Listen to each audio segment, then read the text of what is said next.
He says that Jerusalem is going to be inhabited without walls, and because of the cattle and the people that are there, and that God himself is going to dwell in that.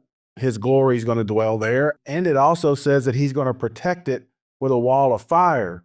Now, this harkens back to me as when they came out of Egypt. When they came out of Egypt, he was a pillar of smoke by day and a pillar of fire at night. Whenever they were crossing the Red Sea, God was present as a pillar of fire that protected them from the Pharaoh's army while they crossed the Red Sea. So that's the picture I get here. The multitude is going to be so great and so large. Think of a modern day metropolis today, and we don't have walled cities in the same sense that they had in 500 BC.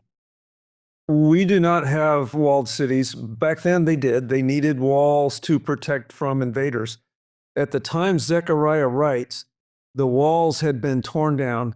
Remember, Israel and Judah were taken away captive, and the city laid in ruins for many years. From the time Zechariah speaks, about 80 years later, Nehemiah comes and rebuilds the walls.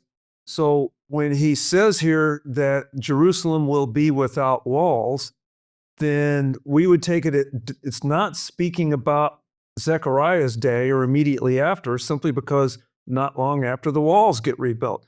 So therefore, we can't really say here that this is speaking about Jerusalem in that day.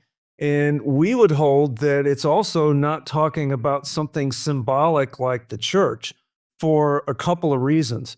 One, in verse 2, they're measuring to see how wide and long it is. And then in verse 4, there is a multitude of men and cattle in it. So there's no symbolism here that would apply in a figurative sense or an allegorical sense to the church today of having cattle in it.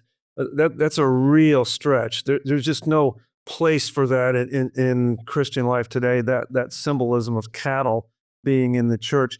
And measuring how wide and long, that's not how you measure Christianity.